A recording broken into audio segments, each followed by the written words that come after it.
पल्लवी जी महाराष्ट्र से। राधे राधे महाराज जी। महाराज जी, आपको जब से सुना है तब से नाम जप करने में प्रीति बढ़ी है। महाराज जी मैं एक गृहिणी हूँ। महाराज जी, गृहिणी के लिए भागवतिक दिनचर्या कैसी होनी चाहिए? सुबह प्रातः कालीन उठकर भगवान को प्रणाम करके भगवान नाम जप करते हुए अपने पति और परिवार की अनुकूलता की पूजा करनी चाहिए। हमारे पति को सुबह अगर सर्विस में जाना है और हम अपने भगवान का पर्दा हटाकर पूजा शुरू करते हैं तो वो पूजा अधूरी मानी जाएगी। सबसे पहले अपने पति की अनुकूलता। गृहिणी का परम कर्तव्य है अपने पति में भगवान को देखना, अपने पुत्रों में भगवान को देखना।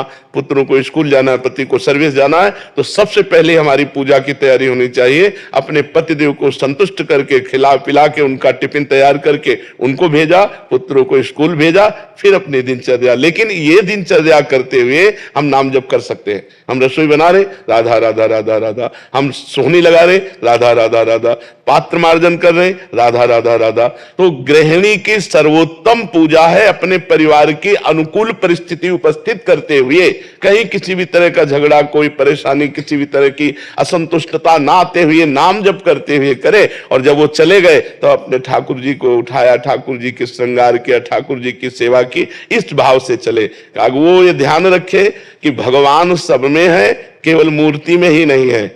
सास ससुर में भी भगवान है, हमारे पति में भगवान है, और जो परिवार के सदस्य पति के हैं वो भी भगवान के ही स्वरूप हैं। हमारा ऐसा व्यवहार सबके प्रति होना चाहिए, किसी को तनिक भी असंतुष्टता या हमारी चेष्टा से दुख नहीं पहुंचना चाहिए। यही सबसे बड़ी भगवान की पूजा होगी। किसका प्रश्न? बच्चों को डांटती हो तो ऐसा लगता है कि उनको दुख ना लगे? नहीं, ये हमारा कर्तव्य है। जैसे एक शिष्य अपने गुरु के अधीन जो है, तो गुरु का कर्तव्य है कि शिष्य के दोषों को देखकर उसका दंड विधान करते हुए उसे निर्दोष करे। जैसे एक पुत्र पिता के अधीन रहता है तो पिता का कर्तव्य है पुत्र को गुणवान बनाने के लिए आवश्यकता पड़ने पर उसे डांटे, उसे शासन में ले। तो ये कोई दोष नहीं है, ये तो हमारा कर्तव्य है, हमें कर्तव्य पालन करना है।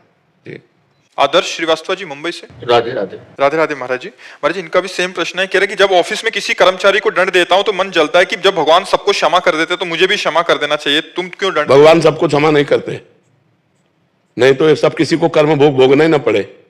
सब मंदिर जाते हैं, सब हाथ जोड़ते हैं, सब जय जय मनाते हैं, नहीं क्षमा करते हैं।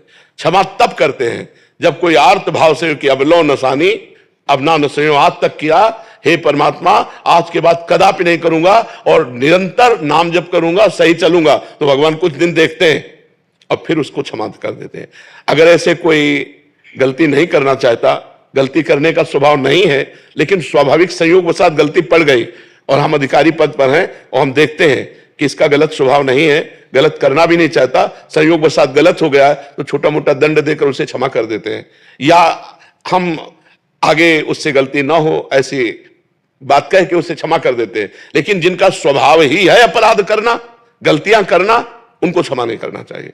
उनका सुधार ही दंड के द्वारा होता है, वो क्षमा के द्वारा ठीक नहीं। वो क्षमा के द्वारा उनकी आपराधिक प्रवृत्तियां और बढ़ती हैं, उनको दंड के द्वारा पवित्र करके शासन में लेना चाहिए। तो ये भगवान ने इतना तो ज्ञान दिया ही है कि सामने वाला व्यक्ति आपराधिक प्रवृत्ति वाला है या संयोगवशात अपराध बन गया है। कभी कभी ऐसा होता है कि आपराधिक प्रवृत्ति ना होने पर संयोगवशात अपराध बन जाता है। तो संयोगवशात प्रवृत्ति जो नहीं है उसको हमें क्षमा करना चाहिए, लेकिन आपराधिक प्रवृत्ति वाले को क्षमा नहीं करना चाहिए। उसे दंड देना ही भगवान की पूजा है। भगवान ने दंड विधान बनाया क्यों है? मान लो यहां तो कानून की व्यवस्था है, हमारे यहां नरक की व्यवस्था है। बड़े बड़े भयंकर कष्ट नरकों में दिए जाते हैं, तो भगवान ने ही तो बनाया है। जो आपराधिक प्रवृत्ति वाले अपने स्वभाव को नहीं ठीक कर पा रहे हैं और पाप करते चले जा रहे हैं, तो उनका मार्जन होगा दंड। जैसे यहाँ जेल में होता है, डंडा चलता है, 20 साल की सजा हुई, ये हुआ वो, ऐसे वहां भी नरक का विधान है। जो यहाँ दंड नहीं भोगते उनको फिर नरक में दंड भोगने को मिलता है। तो इतने कमजोर नहीं होना चाहिए।